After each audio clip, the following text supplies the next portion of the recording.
Hello. Hi, everyone. Welcome back to our second episode of Writers to Watch. And happy National Margarita Day. Lainey, do we have our drunken margarita glasses to show? Yes. Lainey, Grace, and I don't know, we pay tribute to National Margarita Day. We did that a few days ago. Yeah, this wasn't now. I feel like that's going to be their question. Was this before the event? Right. No, we swear it wasn't now. It was several days ago. Anyway, I'm Virginia Stanley. I'm Lainey Mays. And we are so thrilled to have you all here with us today. We have a wonderful lineup today of authors. And we have Rachel Cochran, Jacqueline Winspear, Megan Clawson, and R.F. Kuang. So sit back. We're going to do about 5 minutes. Each author will talk about their book. Then they'll go off camera. And then after all the authors are done speaking about their book, everybody will come back on. So bring your questions, type them into the chat room if you're on Facebook or if you're on Crowdcast, and we will get to hopefully all of the questions within the hour. So without further ado, Lainey, is there anything else we have to say before we say without further ado? I don't think so.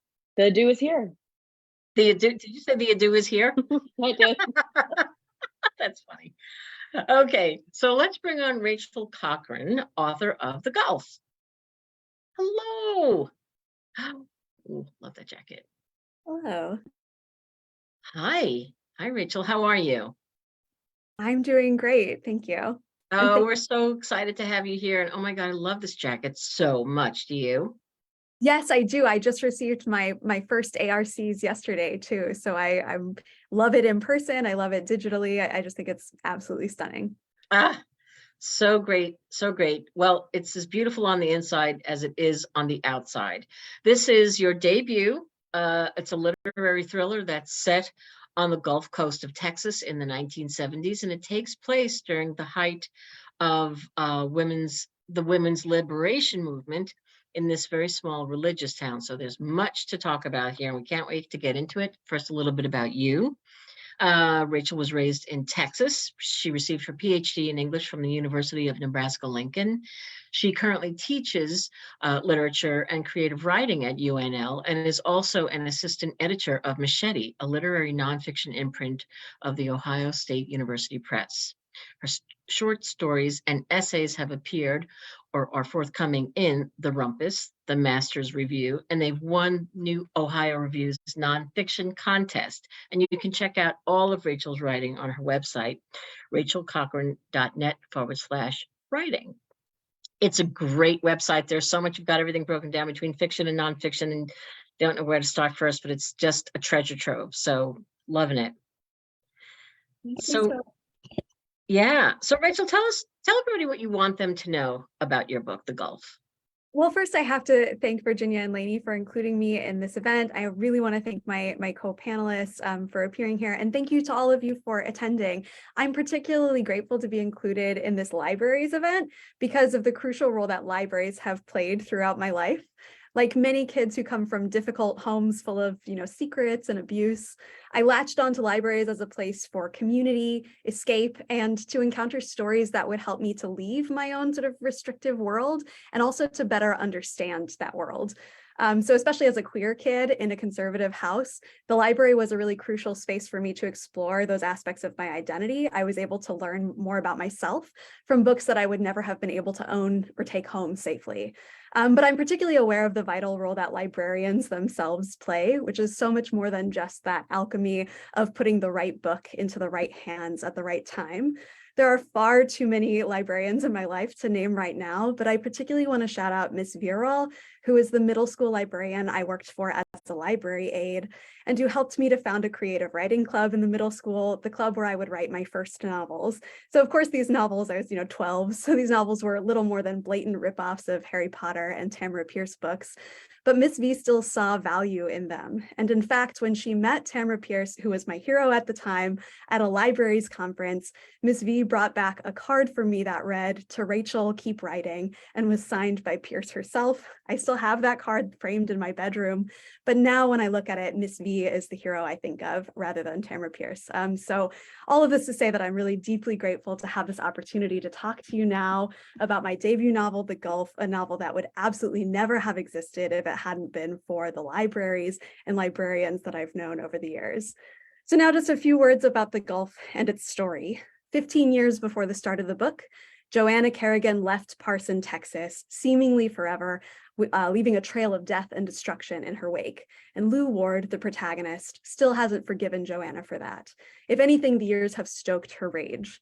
This girl who used to be her closest friend, even closer than that at times, has now become a symbol for everything that's gone wrong in Lou's life since. The death of her brother in Vietnam, Parson's destruction by a vicious hurricane. And then there's Miss Kate, Joanna's mother, who never did leave Parson. Miss Kate, who mysteriously bought up the old mansion Parson House a few years back, and who hired Lou to help her to fix it up. Miss Kate, who'd always been like a mother to the motherless Lou, and whose dead body Lou found in the mansion's garden one morning, a grisly image she can't seem to shake. But did Miss Kate really slip and fall on the stepping stones like the corrupt police are so eager to insist? Of course, Lou isn't so sure, especially not when Joanna Kerrigan suddenly returns to town for the first time in 15 years, looking to sell the house quick and skip out again as soon as she can. Lou's mission to learn the truth about what happened to Miss Kate has her asking dangerous questions. Questions about Parson and all its seedy secrets, questions about Joanna's secretive family and what was really going on in Miss Kate's house when Lou was a kid, and more importantly, questions about Lou's own past, mysteries about herself that she's long ago buried, which if they come to the surface could threaten to ruin everything that she's built for herself. I wrote this book in the first few months of the pandemic, and it arose for a variety of reasons. I'd been teaching a class in Gothic literature at the time, a genre that's all about the transgression of natural boundaries by unnatural forces. So as I wrote The Gulf, I became particularly interested in the power of Gothic literature to comment on domestic worlds, the ways a family or a community create and keep secrets, how abusive power dynamics can become enacted, enforced, and internalized, and how these dynamics often remain invisible and even unbelievable to those outside of the families and communities that create them. So The Gulf evokes a number of literary traditions. Its writing was informed by the frenzied and obsessive consumption of texts like Daphne du Maurier's Rebecca, Jessamine Ward's Sing, Unburied Sing, Kazuo Ishiguro's A Pale View of Hills, and the entire collected works of Sarah Waters and Tana French. At its heart, The Gulf is a literary thriller with elements of Southern Gothic laced through it. It's perfect for the reader who craves something dark and plotty that's also deeply character-driven, and someone who's hungry to see a different kind of protagonist, queer, tough, and Texan, take the wheel. Thank you so much for giving me this opportunity to chat a little bit about The Gulf with you, and thank you again so much for attending. Okay, that was a love letter to librarians, part 1. Part 2, if you haven't read this book, you're in for such a wild ride. Rachel, thank you so much. That was wonderful. Okay, we'll see Rachel in a little bit, and we are now going to move on to our next author, Jacqueline Winspear, the White Lady, another super cool jacket. So Jacqueline, there you are. How are you? I'm fine. How are you doing?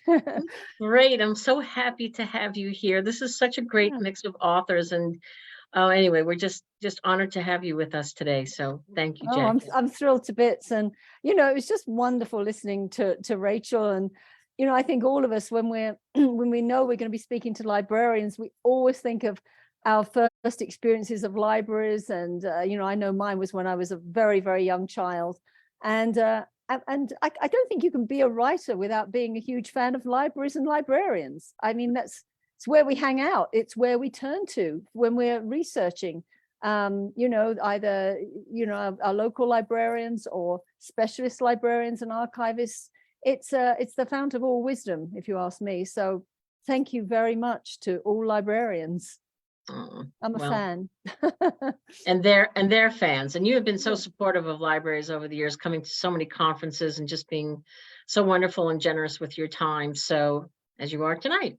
Thank you. So okay, Jacqueline Winspear, you're delivering this wonderful book, The White Lady, which is a standalone novel. You are, as everyone knows, the creator of the hugely popular Maisie Dobbs series.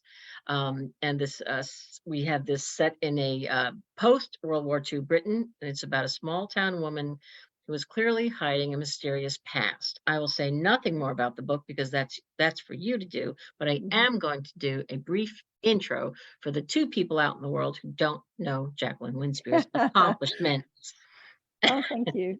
You are the author of the New York Times bestsellers, A Sunlit Weapon, The Consequences of Fear, The American Agent, To Die But Once, In This Grave Hour, Journey to Munich, A Dangerous Place, Leaving Everything Most Loved, and Elegy for Eddie, as well as 8 other best-selling Maisie Dobbs novels. Your standalone novel, The Care and Management of Lies, was also a New York Times bestseller and a finalist for the Dayton Literary Peace Prize. You've won numerous prizes, including the Agatha, Alex, and McCavity Awards for the first book in the series, Maisie Dobbs, a nominee for the Edgar Award for Best Novel and a New York Times notable book. You've also published 2 nonfiction books, What Would Maisie Do, and her memoir, This Time Next Year We'll Be Laughing, published in 2020, which was nominated for the Edgar for Best Biographical Work. Your website, JacquelineWinspear.com, is another treasure trove. There's no good place to stop reading about your book, about your background, about your newsletter and your online tours. And there's so much at the site. So I highly recommend people go and check it out. This book has received starred reviews from Booklist, Library Journal, and Kirkus. And New York Times bestselling author Louise Penny raves, "The White Lady is a triumph of storytelling. Rarely have I been swept up into a novel, into the lives of the main characters so quickly and thoroughly. Winspear creates in Eleanor White a complex, endearing, achingly flawed hero. This is both fast-paced and thoughtful, bold and nuanced, a thriller that is thrillingly human." I loved it. And I love that quote, and I love this book, and I am so glad you're here to tell everyone a little bit more about it. Gosh, that's taking my breath away, that little lot. Well, thank you. And again, thank you for this opportunity. You know, the interesting thing about The White Lady is that it's been on my mind for so many years, and it was germinated actually when I was a kid. But let me just tell you a brief overview of the story. And I don't want to say too much because, of course, you know, that spoils it, doesn't it? But basically, one of the things that I wanted to do was to take a female character through 2 world wars, not just as a bystander, as a member of the public, but from girlhood to womanhood. This woman has been trained as a killer, and she has been trained in, you know, in acts of sabotage and intelligence gathering through 2 world wars. And it was entirely possible for that to happen if you know the history of how particularly children have been used in wartime. I decided to put her into post-World War II London in particular, because it was a very difficult time. There were so many people that said, in fact, there were jokes about it, that the peace was worse than the war.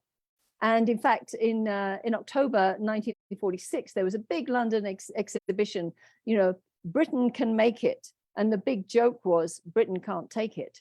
Organized crime was rife. You saw the gangs that had made very merry through the war, really looking at all the opportunities. And that makes it sound like a business decision, but we're talking about brutality at its worst. And Eleanor gets involved with this world of organized crime. And if you will, I mean, one of the quotes that fascinated me, that war is a thug's game. War is a crime operated by thugs. And when you look at the world of organized crime, it just was interesting to me to put this woman who is trying to get over traumatic events of her life through 2 world wars, walks into the world of organized crime to protect some people that she has come to have great affection for, a young couple and their child. And there's a reason for that, which will be revealed in the story. So what we follow is through the braiding of time. And I've always been, as a writer, I'm really interested in time. I'm really interested in what time does to people, and how people, you know, time, how they look back at time, how they reflect. And So what readers will see, what the librarians will see, is this braiding of time periods. And that's basically an overview. It's a woman who goes through 2 world wars. And as I say, if you read my newsletter archive, you'll find out how that could happen. Just very quickly, and I don't want to take up too much time, but I'll tell you about the genesis. That when my parents were, they came through World War II. My mum was actually evacuated during the war as a child, and later came back into London at the age of 14 when she was expected to start work. And so therefore she was not only, went through the terrors of evacuation, but also of being bombed, and also having a building collapsing on her, etc. And so after the war, my dad had been an explosives expert in the war as a very young man, and they wanted to get out of London. And they came to the county of Kent, and where they swore that they knew all about farms, which of course it was, they're 2 London kids, for goodness sake.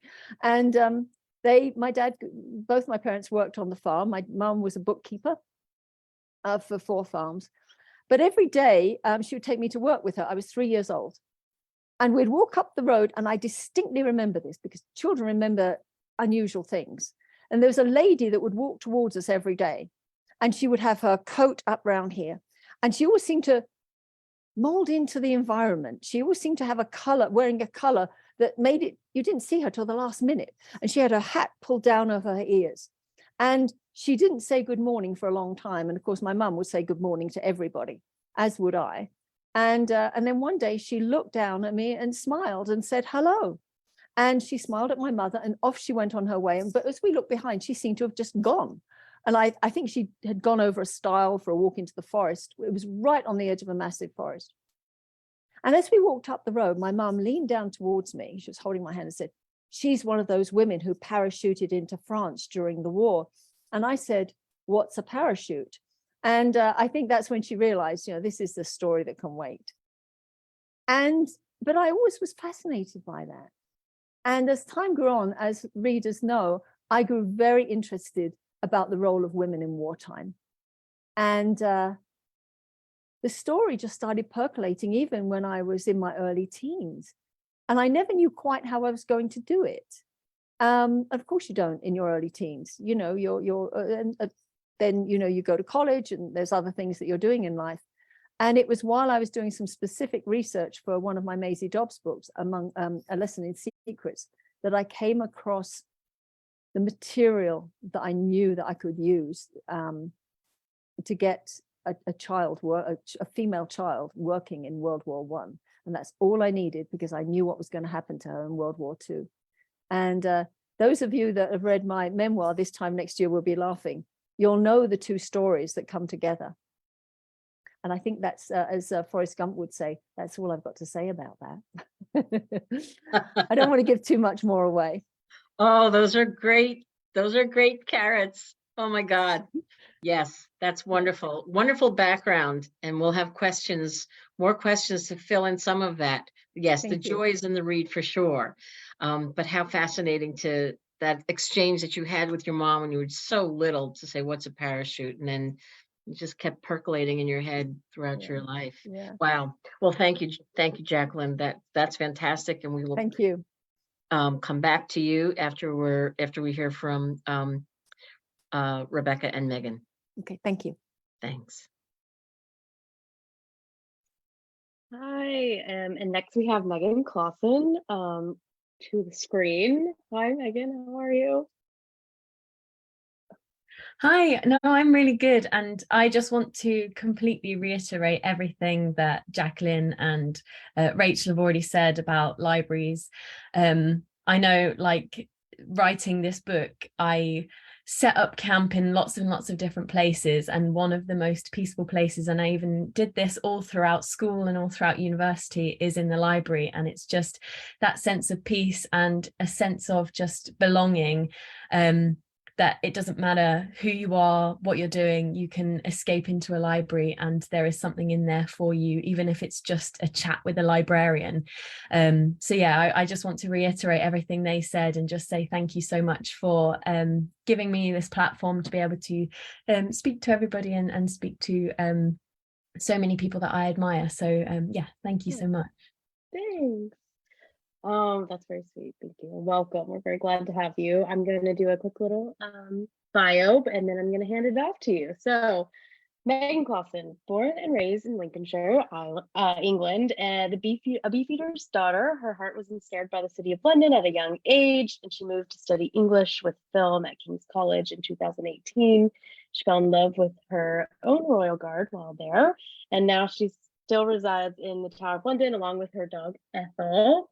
And in addition to writing, she works as an English tutor and a TV and film extra. Falling Hard for the Royal Guard is her debut novel. And you share your life, documenting your life on TikTok. You have 305,000 followers. I think that number is still growing. I updated it yesterday.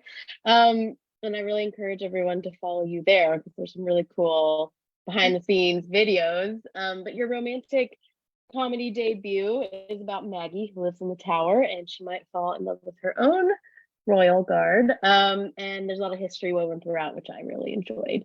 So welcome, Megan, and tell us more about your book. Yeah, no, as Lainey said, obviously the book follows Maggie, who's a beefeater's daughter who is in her mid to late 20s, and she is kind of trying to navigate life, not only being a 20-something coming out of a long-term relationship and being forced to move back in with her dad, but it's also trying to navigate life when you're living inside a royal palace, which it's a very, very recognizable place for many people across the globe, but it's a different side that not many people have seen before, which I hope I can share. And it's not actually until Maggie has a chance encounter with a rather mysterious but incredibly handsome Kingsguard that her life begins to take a bit of a twist. And obviously this is a book filled with fluffy romance, with all of these kind of faces that we just see on the internet, where it's like they don't move, they don't laugh, are they even real? And I just really wanted to bring them to life. And obviously, like Lainey said, my own boyfriend actually is a Kingsguard, and I know she has a couple of photos there. But yeah, so he is a Kingsguard, and I just wanted to make sure that people know the difference between a Kingsguard. So they are the guys with the fluffy bearskin hats, as you can see just here. This is my boyfriend, George. For 2 years, he guarded all of the royal palaces, so like Buckingham Palace, St James's Palace, and of course the Tower of London. And a lot of people confuse them with beefeaters, and I'm lucky enough that my dad is a beefeater. And this is exactly what a beefeater looks like, and that one down in the bottom corner is my dad right in the front left, taking part in the lying in state when the Queen sadly passed away. And yeah, so this is not only a story about love and romantic love, but it's also, I hope it's a love letter to these people that we see so much, but we know nothing about them. And it's also, I wanted to really get across in this rom-com the loneliness of being 20-something, that finding friends in your 20s is something that's incredibly hard, and something that I always felt when I was reading rom-coms growing up is the best friend trope was never something that I could relate to. Like in Bridget Jones's Diary, she has all of these fantastic friends that she's feeling a bit down and they book her a flight to Paris. And that was just something, all of the guys being incredible, the Mr. Darcy types were believable, but the best friend wasn't. So I really wanted to create a story where the main character not only grapples with love and finding love, but she also grapples with loneliness and what it is to be a 20-something and not really having very many friends, especially when you've devoted so much of your life to a partner who has turned out to be a bit not very nice.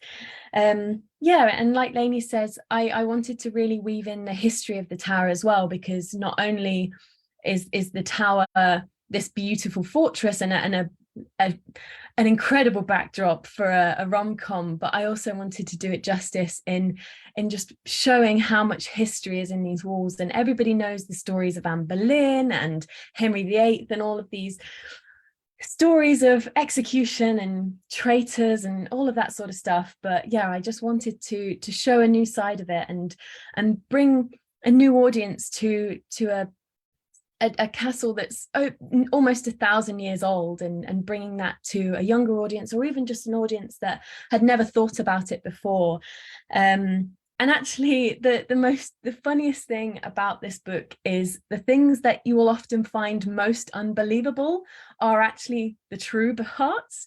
So obviously it's not based directly on my life, but it's obviously taken a lot of inspiration from my embarrassing moments, which then if I turn them into a novel, they're not quite as embarrassing when I talk about them out loud. But yeah, it's a book where I want you to have fun and leave it smiling and feeling warm and fuzzy, but it also asks questions of grief and loneliness and friendship, and just it's a book where they're flawed characters, but you root for them anyway. And I think that's what makes us human, is our ability to love, but also not always get it right. So yeah, no, I'm really excited to share it with everybody. And yeah, if there's any really embarrassing moments, it wasn't actually me, it was just Maggie. It's just Maggie. I love that. That's funny. Yes, that we can hide behind the fiction part, but also, inspiration. I love that. Well, thank you so much. Next, we are going to welcome Rebecca, RF Kuang. Hi, Rebecca. Hi everyone, seconding all the love for libraries. I love virtual events like this because I just get to sit here and listen about all the books I'm excited about coming out the next season. So thank you, all of you, for sharing. I have so much stuff on my pre-order list already, and yeah, just so happy to be here.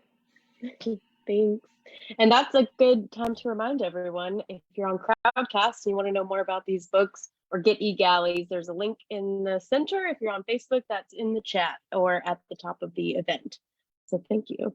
Okay, a little bit about YELLOWFACE before I hand it off to you. So our final author tonight is Rebecca R.F. Kuang, author of YELLOWFACE, out on May 16th. It's about a stolen manuscript from an Asian American author by a white author after the Asian American author passes away.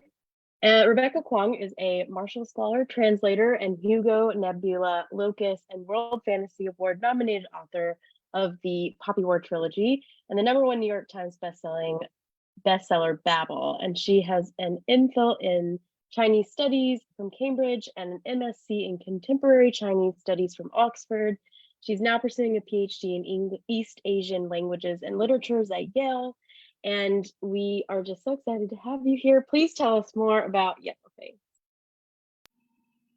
So, YELLOWFACE is my first literary fiction novel. I've mostly written fantasy up until this point. And I feel a little bit like it's my gremlin mode book because it is so different from my previous work. And it's also a pandemic novel. And you can always tell when a book is somebody's pandemic novel, first of all, because it's coming out in late 22, 23, and second, because they're just a little, you can tell that everybody went a little bit crazy under lockdown and wrote the most devious ideas that came to them. So this is mine, and it's basically as if I took every single scandal in publishing, frustration, awkward encounter, racist microaggression, just everything that makes publishing the deeply, deeply messed up industry that it is, and shoved it into one book.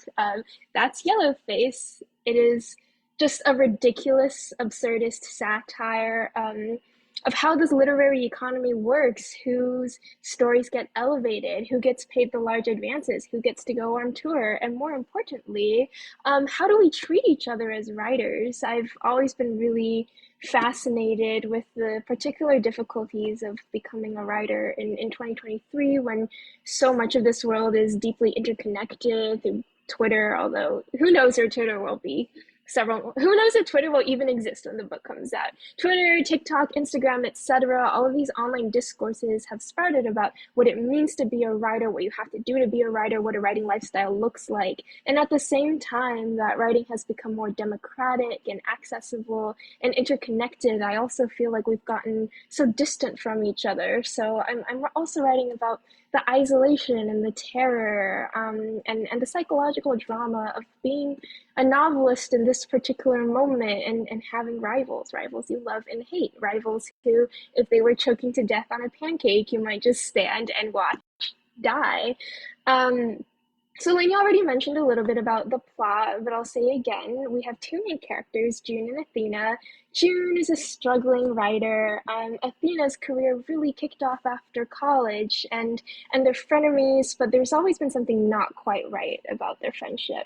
But one night, Athena has June over for drinks. She chokes to death on a pancake, and June decides to steal her unpublished manuscript, which nobody has read, and submit it as her own. The one catch is that this novel is about the contribution of Chinese laborers on the front during World War I. So June finds herself pretending to have certain facts about her identity, her heritage, her history that she does not. She does not correct anybody when they assume that she is Chinese American.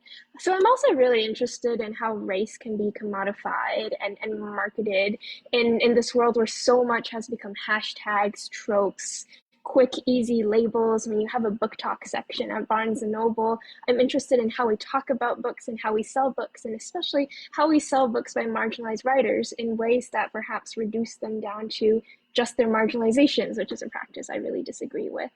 So yeah, I'll wrap this up quickly because I want to get to the questions. But Yellowface is a novel about the publishing industry, about everything that's messed up with it, about how we talk about books in this particular moment, but at the heart of it, it's a psychological thriller about a friendship gone terribly, terribly wrong, and all the different versions of a single story. So I hope you all love it. I had a lot of fun writing it anyways. It's so amazing, and I can't tell you how many conversations in the office we've sat down in a room for another meeting, and everyone's like, "What are you reading?" And we're like, "Yellowface," and they're like, "We have to talk about it." Like, don't tell me, I haven't finished yet. And so it really is the pace is so great, and you just keep turning those pages, and you want to know, like, you kind of spiral with her, right? Like, you're trying to figure out what is her next step and how is she going to get out of this one. And I thought it was just fantastic. So with that being said, there is a lot of question in the book about, you do such a great job of like, oh, okay, maybe, no, this is wrong. And so what do you want readers to come out from the book? Like, do you want them to like kind of enjoy that ride, or do you want them to know exactly one way or other? I think book clubs are going to be great for this discussion too. I am interested in causing trouble and mess more than I am in quick, easy answers, because I think there just aren't quick, easy answers to a lot of these questions about contemporary authorship. For instance, the question of who gets to tell what story. I've always been very uncomfortable with language such as only X number of people have the right to write, the right starting with an R to write starting with a W about certain experiences, or that authors should always stay in the lane, or that, the kind of stories you're allowed to tell are deeply tied to your identity. Because although this discourse came from a good place of discomfort at the fact that a lot of white writers, let's be honest, were getting massive book deals for writing about traumatic experiences that weren't their own, I think, talking about things in terms of rights and absolute standards of who can write what has more often pigeonholed marginalized writers and forced us into our own corrals instead of broadening the conversation into something more like, well, let's examine why certain people are getting deals and other people are not. What is it about these narratives that is more palatable to the target demographic? And what does good representation even look like? What is the harm done by bad representation? You know, what interesting things are these narratives trying to do? I think these are all complicated questions without easy solutions, but I'm very suspicious of hard and fast rules about gatekeeping and authenticity. So all of this comes up in Yellowface, where even Athena, who, you know, according to the premise is the victimized Asian author who was stolen from, we find out more about her history and realize that she's not perfect either. In fact, she's done really shitty things to other people. And June, the writer who stole her manuscript, has pretty good argument to make that Athena stole from her first. And I'm inspired by recent stories such as Bad Art Friend, if anybody followed that whole back and forth, that involved one woman writing about the organ donation experience of another woman and not doing very much work to dress up fact as fiction. And where do you draw the line between writing about real world people and their struggles? And when you do that, you know, what kind of ownership do you get to claim to that story? So it's complicated, and I want to resist easy solutions because those tend to be totalizing and exclusionary.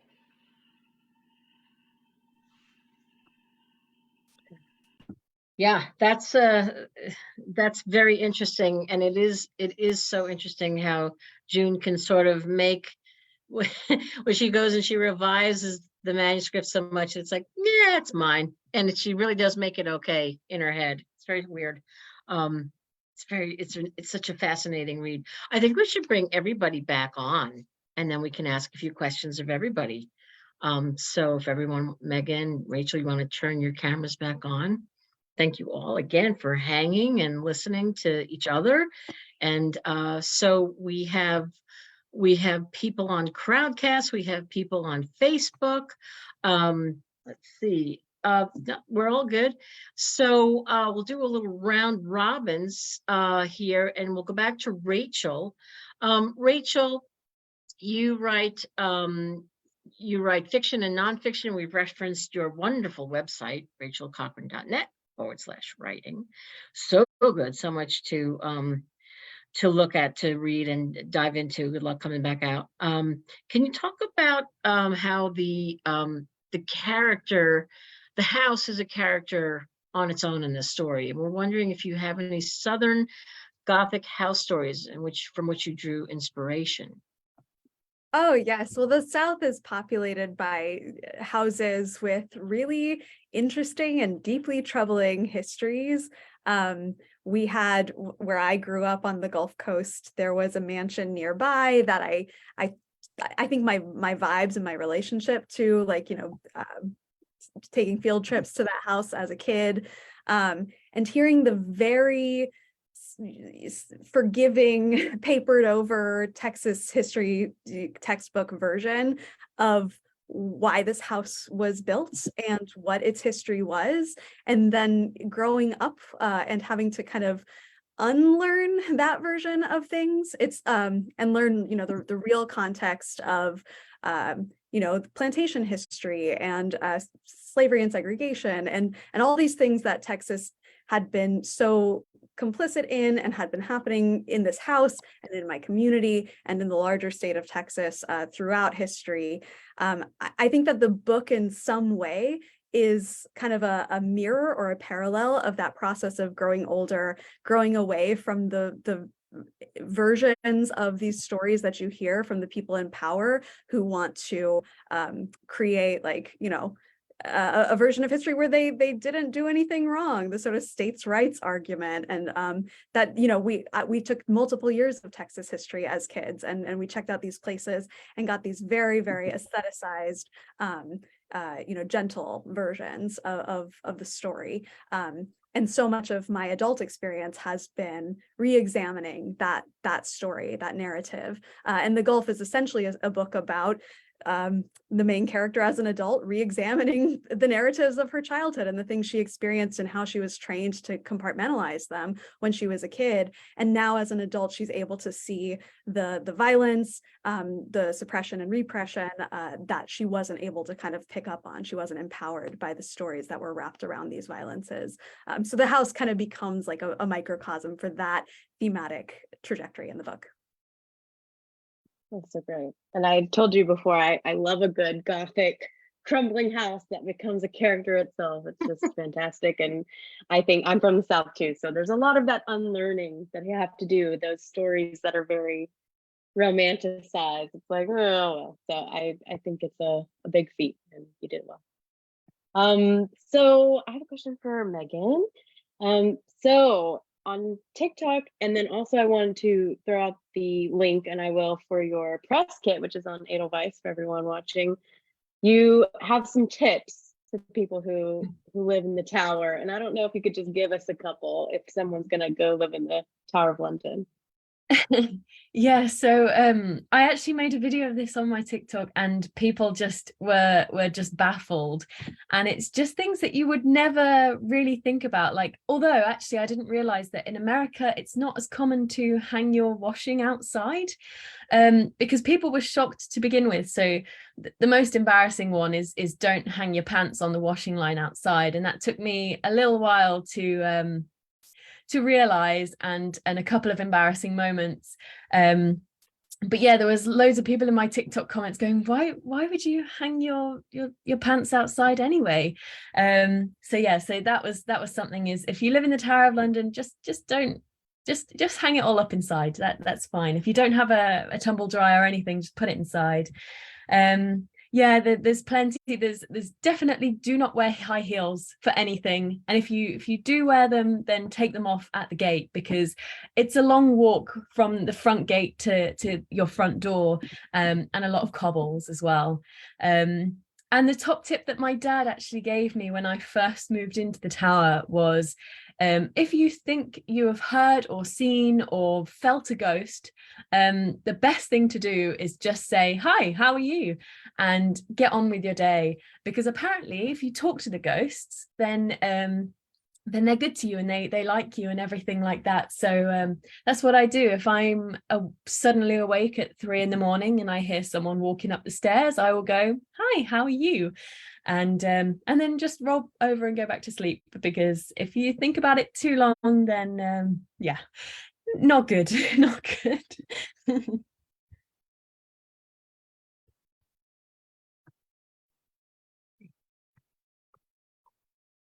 Oh, Lainey?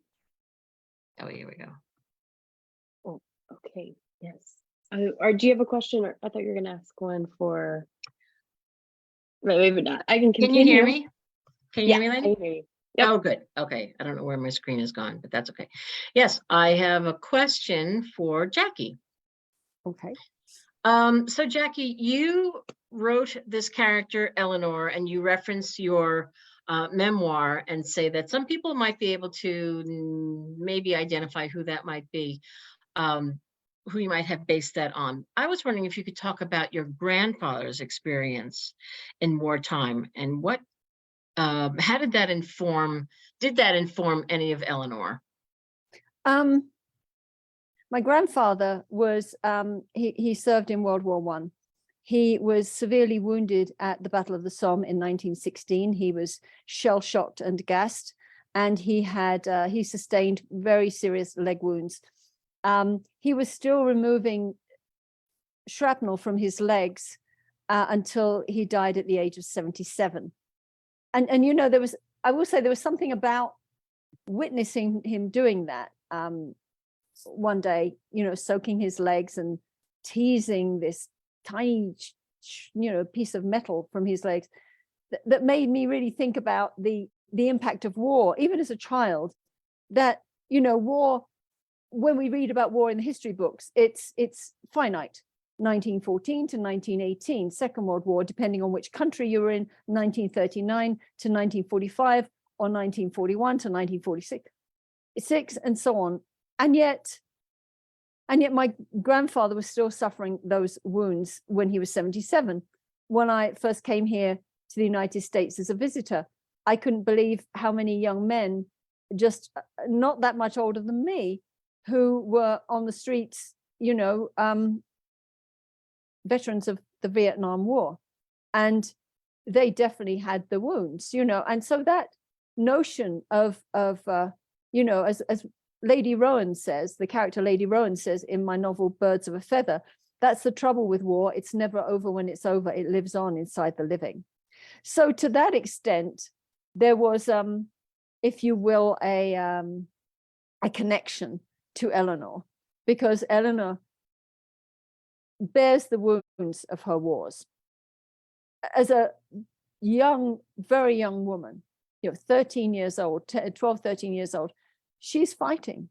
And that's not made up story, because, you know, children have been taught to fight. I'm not talking just about boy soldiers in Africa and so on, but you go back through other wars, and either it's known to have been done, or it's been done undercover or whatever. And certainly when I found out about the resistance organization in Belgium in World War I, that was chiefly manned by women, from young girls to old ladies, you know, I thought, oh, I have Eleanor's beginnings here.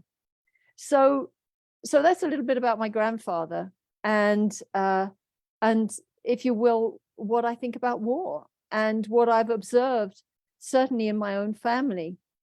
And I will say, you know, thank you to Rebecca for mentioning the Chinese that were sent to Europe, to the battlefields, and they were digging the trenches. And I'm so glad someone's writing about that, because people often forget that war is it's a multicultural disaster. If you think of the number of troops from around what was then the empire that flooded into Europe at that time, it's absolutely phenomenal. In fact, Eleanor is the daughter of an English woman and a Belgian man. And you know, we often forget that the Great War ended the first great age of globalization as we know it, and there was a lot of people moving around the globe working in different areas. So that's a little bit more about Eleanor and where she comes from. Oh, I can't hear you. Oh, there we go. Hi, sorry. Yeah. Jennifer Winberry wants to know from you, how long was Eleanor White in your consciousness? I know you said that she's really started when you were pretty young, and will there be more of her? I don't think there will be more of her, because I wrote her story. I said what I wanted to say. So I don't think she'll appear again. As Eleanor, she's been on my mind probably, let me think, because in fact I had to change her name at one point, because I found there was a real person with her Belgian name, and I didn't want to make that error. And there probably is, actually, because she has gone under two names, Eleanor DeWitt and Eleanor White. And but I would say in her current guise, probably for about 10 years. But let me tell you, when I was a kid, I mean, this whole notion of someone living in secret, as soon as I was old enough to really understand that there were women that went into Europe and worked in resistance organizations and so on and so forth. You know, I hate to admit it, but one of my favorite games as a kid, and we lived in a really rural area, there was a disused railway line nearby. And I had 2 or 3 friends, and we would play this game, which was my idea, that we were working for the resistance and we were running away from the Germans, and we were running along the railway line and dive into the woods.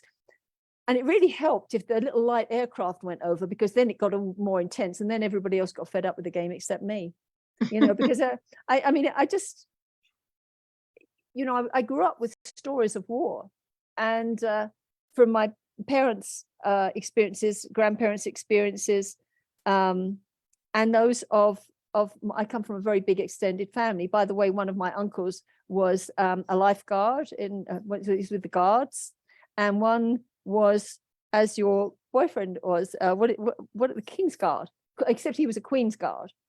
And so we have those photos in the family. But, you know, I had an uncle that survived Dunkirk. That same uncle ended up in a Japanese prisoner of war camp in Singapore. That's You know, amazing. and I had another uncle who was, you know, in Sicily. And then there's my own father at the age of 18 years old, even just before the war ended, blowing up communication lines in Germany. Which is ironic because this is a young man that was raised in a really quiet home because his father suffered from shell shock, and many PTSD is very often, as we call it today, very often associated with a percussion injury. So even the sounds of can be very disturbing, very disturbing. And I'll just give you another example of that. My godson is a senior officer in the British Army, and he's done 4 tours of duty in Afghanistan. And I was sitting next to him at dinner. He was home on leave, and he was telling me how difficult it was, you know, just the sounds of his young kids. And suddenly I turned to talk to him, and I accidentally hit my knife and fork, and they clattered. Not a big clatter, but they clattered. But I was really aware of it, and he suddenly went, ah, and it was that percussion injury. Yeah. So, you know, it's observations like that we bring to our fiction. It's those things that we observe and find out. And I can weave that, as can any of my fellow writers here, can weave that kind of information into their stories. Because Right. I think one of the things we try to do with fiction is we try to touch the universal with the story. And so that the experience that, you know, happens to it can be seen by someone from a completely different culture and understood. Right. Right. And as you say, the ripple effect of war is everlasting, sadly. Very sadly, yeah. Thank you for that. Mm. Lainey, you have a question We have a for. question. We actually have several on the theme of writing after lockdown, but I'm going to ask this one, and it's for everyone. So I'll ask it and then pick somebody, and we'll keep going from there. So the question is, writing coming out of COVID lockdown, how do you think that will affect your novels and future work? So let's start with Rachel. Well, I just want to cite what Rebecca said earlier about lockdown being sort of like gremlin mode writing. I really liked that and wrote that phrase down because it really it speaks truly to my experience about where the Gulf came from. It felt like I was desperately reaching out for the kinds of novels that would take me away from my experience that I was having, just alone at home. But also weirdly, I was seeking out, you know, these Gothic stories that are often about isolation. So I was moving from my isolated spot to these other isolated spots. And then I ended up writing a book about a woman who really aggressively isolates herself through self-denial and just like, you know, kind of a blindered existence of not noticing or caring or connecting to what's going on with other people, and she has to sort of unlearn that. My next novel project feels much more academically grounded. I feel like I'm more in connection with and communication with my own like process and concepts for what's going to happen. So probably we can expect that it will be slower to put together and just a little bit more like laborious in the revision process. There was something really frantic and really sort of desperate and eager about that sort of lockdown pandemic writing. So hopefully I can recapture that magic in some way, even if it means just locking myself in my room for a couple months. You know, we might have to get to that point. Thank you. Rebecca? I read a quote once, and I really wish I remember who said it. He said that your skill as a writer ends where your ability to understand other people ends, and I think that's right. I constantly remind myself that if I want to get better at writing, then I need to speak with more people, understand their lives, understand how they think about the world. That's the only way you keep expanding your range of characters and the things that you can write about. And lockdown was terrible for that. We weren't meeting anybody new. And in a way, it was really good for writing productivity because there was nothing to distract from getting the manuscript done. But I think I could have only written that one manuscript, then I was out of juice. And I'm really glad that we were all able to re-enter the world somewhat, the pandemic's not over, but we are a bit more connected now. And that's just, it's been so good for having new experiences and coming up with new ideas and growing as a writer. I couldn't have stayed there forever. And I'm in an interesting place now where I'm not writing that much every day. I'm focusing on the classes I'm teaching instead and the people around me, and I'm just devouring new material and I'm going out as much as I can.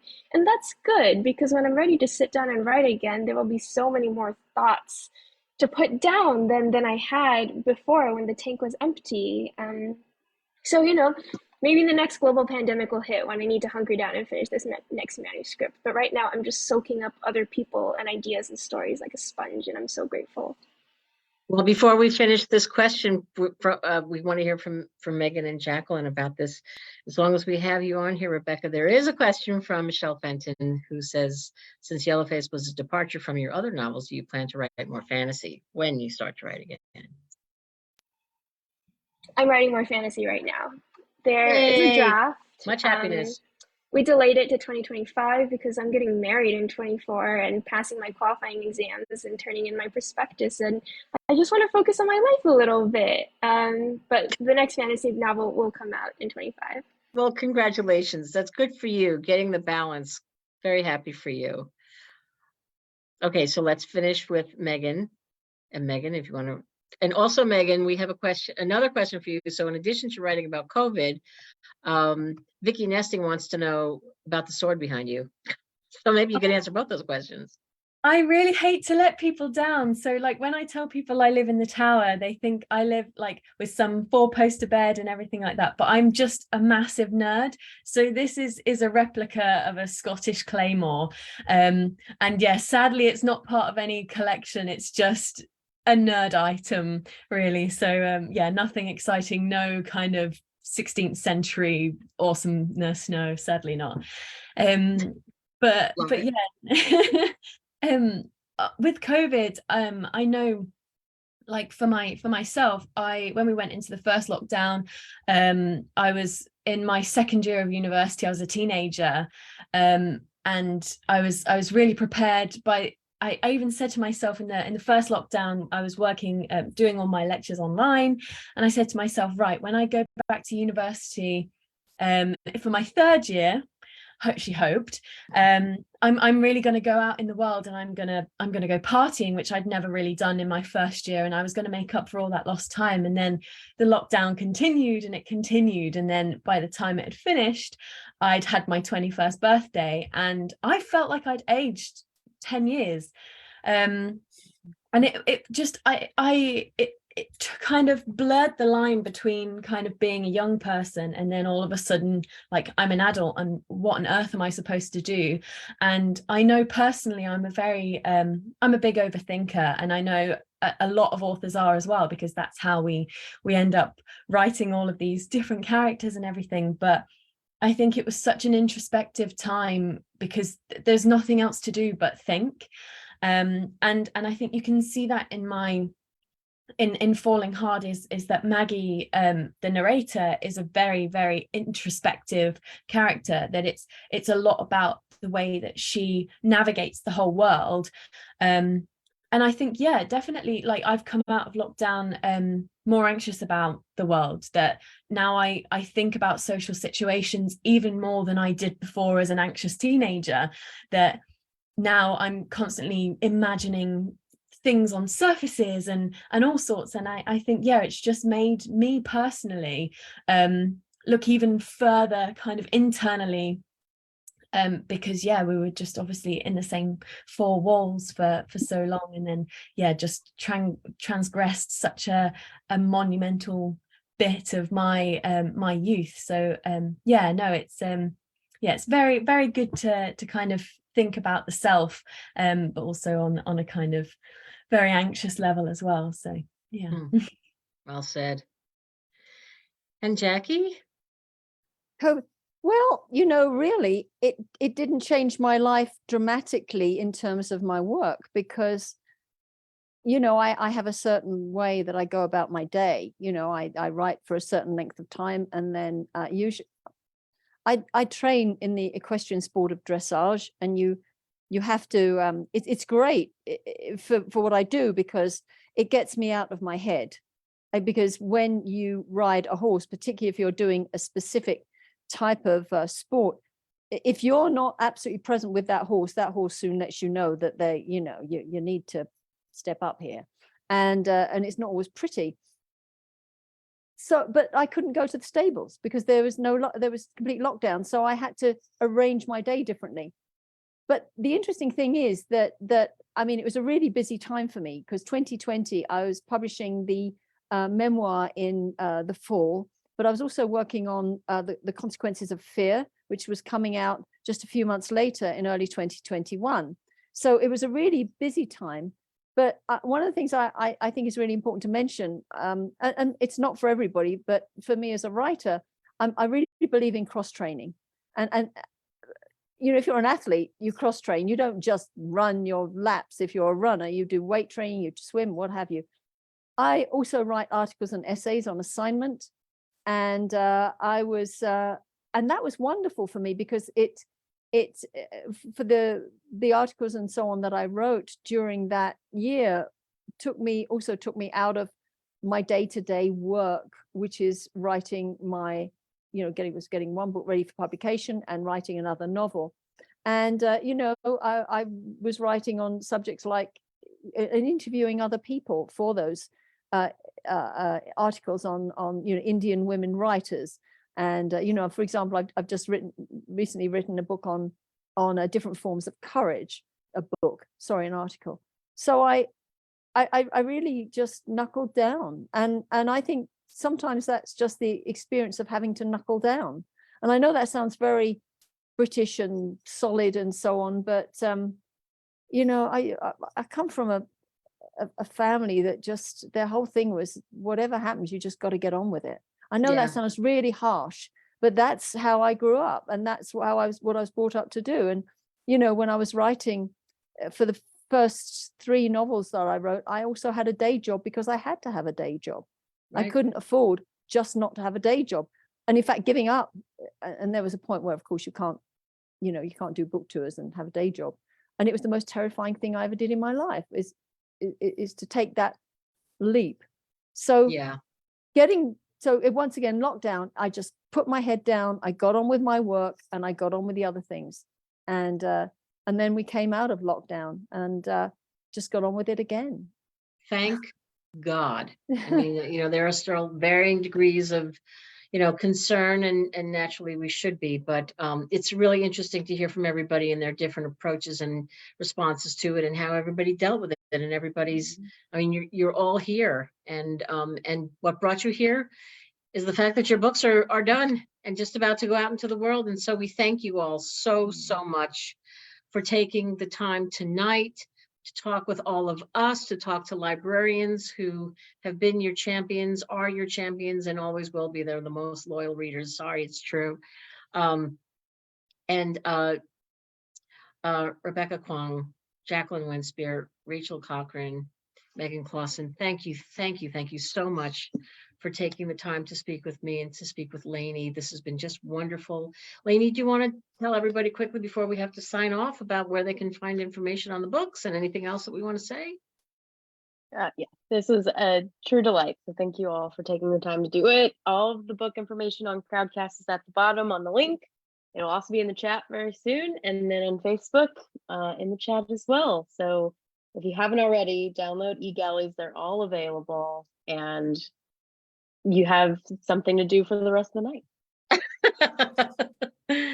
Thank you all so much. Congratulations. And it's been an honor to talk with all of you. Be well, everyone. Take care. We'll see you next.